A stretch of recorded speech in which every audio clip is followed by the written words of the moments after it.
नमस्कार, जय हिंद, वंदे मातरम। दोस्तों, आप सभी का स्वागत है गुरुजी वर्ल्ड एग्जाम स्टडी प्लेटफॉर्म में। This is Dheeraj Dwivedi from Guruji world. राष्ट्र हित में शिक्षा। दोस्तों, आज की इस वीडियो में हम विश्लेषण करने वाले हैं नई शिक्षा नीति अहम बदलाव। यानी आज इस वीडियो को देखने के बाद आपके दिमाग में, जहन में कोई भी क्वेश्चन और कोई भी डाउट नहीं रहने वाला है।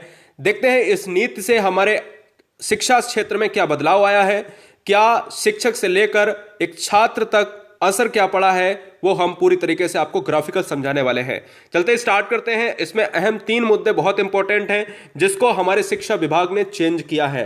अब यहां तक बहुत ही कुछ परिवर्तन हो चुका है, वो आपके सामने 2 मिनट के अंदर आपके दिमाग में सेट करने वाले हैं। सबसे पहले हम बात करते हैं कि भाई कैबिनेट की बात करें तो नई शिक्षा नीति आपने बहुत सालों से सुन रहे हैं कि ये आने वाला है, ये चेंजमेंट होने वाला है। तो आखिर वो समय आ चुका है, खत्म हो चुका है वो समय।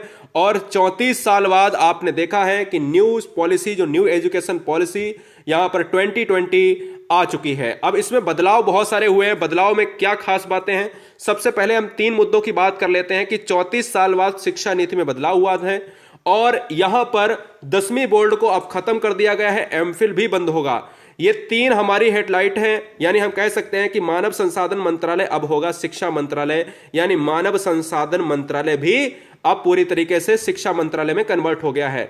अब बात करते हैं, सबसे पहला जो बदलाव हुआ है वो 10वीं को खत्म कर दिया गया है, 10th वर्ल्ड को खत्म किया है। अब 10+2 की हम बात करते थे जब भी हम कहते थे कि भाई किसी भी सरकारी नौकरी में हम फॉर्म डालने के लिए हमें 10+2 चाहिए होता है।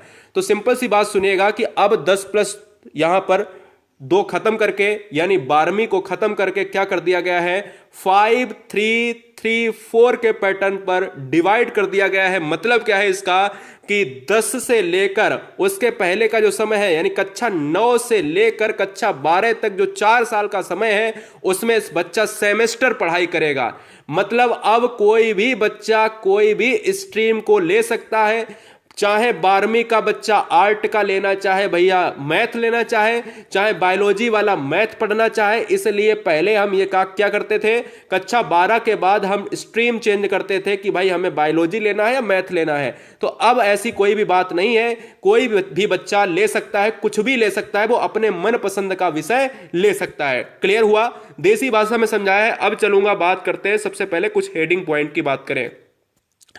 नई शिक्षा नीति की बात करें, न्यू एजुकेशन पॉलिसी हरी झंडी दे दी है। 34 साल बाद शिक्षा नीति में बदलाव हुआ है। निशंक जी, यहां पर रमेश पोखरियाल निशंक ने कहा कि भैया यहां पर जो पहले का रास्ता था वो बंद होगा और अब नया रास्ता खुलने वाला है। कुल मिलाकर अगर मैं बात करूं यहां पर अगली स्लाइड पर कि 9वीं से 12वीं तक की जो आपकी परीक्षा होती थी, आप कहते थे कि भाई 10th का बोर्ड परीक्षा देना है, 12th का बोर्ड देना है, वो पूरी तरीके से खत्म हो गया है। अब 9 से जो 12th का जो होगा आपका होगा, उसमें कोई भी विषय आप ले सकते हो। इंग्लिश कोई जरूरी नहीं है, इंग्लिश को बिल्कुल पूरी तरीके से खत्म कर दिया गया है। यानी अगर चाहोगे तो फिर ले सकते हो।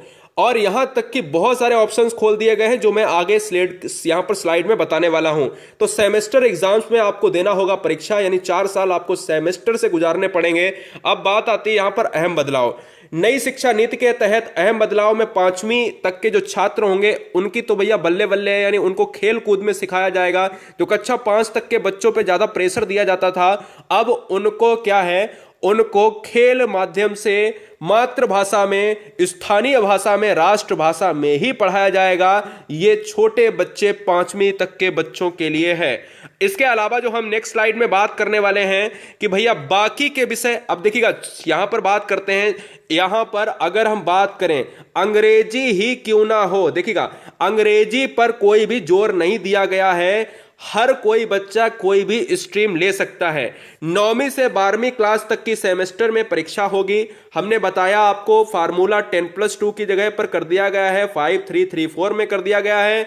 वहीं कॉलेज की डिग्री 3 और 4 साल की होगी। मतलब अभी तक आप बीएससी करते थे तो आपको हर साल मार्कशीट मिलती थी, यानी पहली साल में आपको सर्टिफिकेट मिलेगा, दूसरे साल में आपको डिप्लोमा मिलेगा, अब तीसरे साल में आपको डिग्री मिलेगी।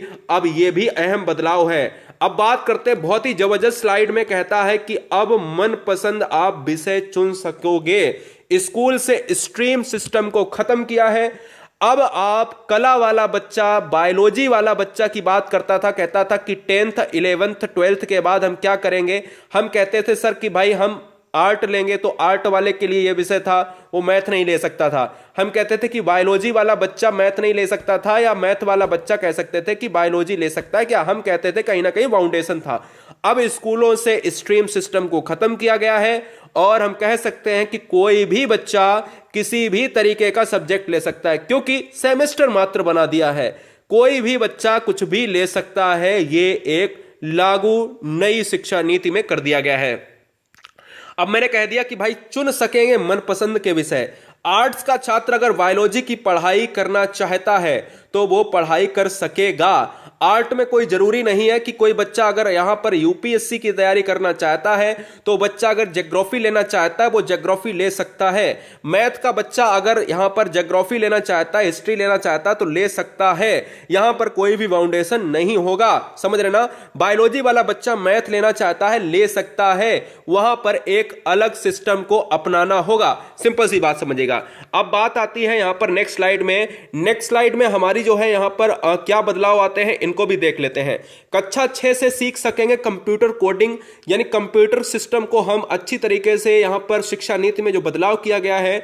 यानी आप सभी को एक और बताना चाहूंगा, बहुत ही बेहतरीन जानकारी। इसमें कहा गया है कि बच्चों को अनुभव प्राप्त कराने के लिए हम कारपेंटरी, अगर कारपेंटर में ज्यादा जो है उसका जो है मन लग रहा है तो हम उसको किसी शॉप पे भेजेंगे, या फिर किसी ऐसी पेंटिंग की शॉप पे भेजेंगे जिससे बच्चे में हुनर को भी जागृत किया जा सके। मतलब कहीं ना कहीं इंटर्नशिप की बात करेंगे जहां पर बच्चे जा जाकर सीखेंगे। सिंपल सी बात समझिएगा। और इसके अलावा अगर हम बात करें यहां पर, अब एमए के लिए हमें एमफिल नहीं करना होगा। स्टूडेंट सीधे एमए के बाद जो है पीएचडी कर पाएंगे, ठीक है ना। याद रखिएगा, ऑप्शन नंबर चला जाएगा, जो भी होंगे वो ऑप्शंस होंगे। क्लियर, याद रखें। ऑप्शंस की बात करें तो ऑप्शंस आपके लिए यहां पर नई शिक्षा नीति के अनुसार जो है यहां पर खोल के रख दिए जाएंगे। सिंपल सी बात। अब यहां पर बात करते हैं स्कूलों के उच्च शिक्षण संस्थानों में संस्कृत को बढ़ावा मिलेगा। संस्कृत अब हर उच्च संस्थानों में पढ़ाई जाएगी। इसके अलावा अगर हम बात करें दोस्तों कि हर कॉलेज में संगीत, कला, साहित्य पढ़ाया जाएगा, हर विषय पढ़ाया जाएगा, यहां तक कि छोटे छोटे विषयों को भी डिवाइड करके हर तरीके का व्यवहारिक ज्ञान आपके दिमाग में कंप्यूटर सिस्टम से लेकर यहां पर ज्योग्राफिकल सिस्टम तक आपके दिमाग में भरा जाने वाला है। दूसरी चीज अगर हम बात करें, लास्ट सिस्टम की बात करें, तो एक बहुत बड़ा यहां पर सवाल है कि निश्चित फीस से ज्यादा फीस नहीं ले पाएंगे। जो कॉलेज का सिस्टम अभी तक चल रहा था कि भाई प्राइवेट वाले स्कूलों में एक गरीब बच्चा नहीं जा सकता है, जबकि 6 से 14 साल के बच्चों को आरटीई एक्ट 2009 के अंतर्गत यहां पर निःशुल्क शिक्षा दी गई है और उनके लिए बड़े स्कूलों में कुछ सीटें आरक्षित भी की गई हैं। लेकिन मनमानी ऐसी होती रही है कि बच्चों से फीस को ज्यादा वसूला जाता रहा है और उनकी सीट को आरक्षण का कोई भी मतलब नहीं रहा। तो वो भी यहां पर शिक्षा नीति में बदलाव हुआ है। और एक और चीज बता देना चाहते हैं कि कहीं ना कहीं शिक्षा नीति में आपके जो अध्यापक लगने वाले हैं, यानी जो नए अध्यापक यहां पर लगने वाले हैं, उनमें कंपटीशन बहुत ही ज्यादा तगड़ा होने वाला है। उनकी फीस को कटौती भी किया जाएगा, ऐसा भी इस शिक्षा नीति में संभव होने वाला है। और यह पूरी तरीके से नहीं कहा गया है, लेकिन लागू होने के बाद ये आपको सामने मिल जाएगा। शिक्षा नीति में यह भी हमें लग रहा है, हमारा जो एक व्यू है उसमें शिक्षकों के पद भी कम किए जा सकते हैं और एक तगड़ा कंपटीशन हो सकता है नियुक्ति के आधार पर शिक्षक के लिए। इसलिए कहीं ना कहीं कंपटीशन हाई होने वाला है। क्लियर हो गया?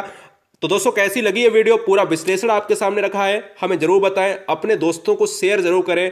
वीडियो अच्छा लगता है तो वॉच करेगा। जय हिंद, वंदे मातरम, इंकलाब जिंदाबाद।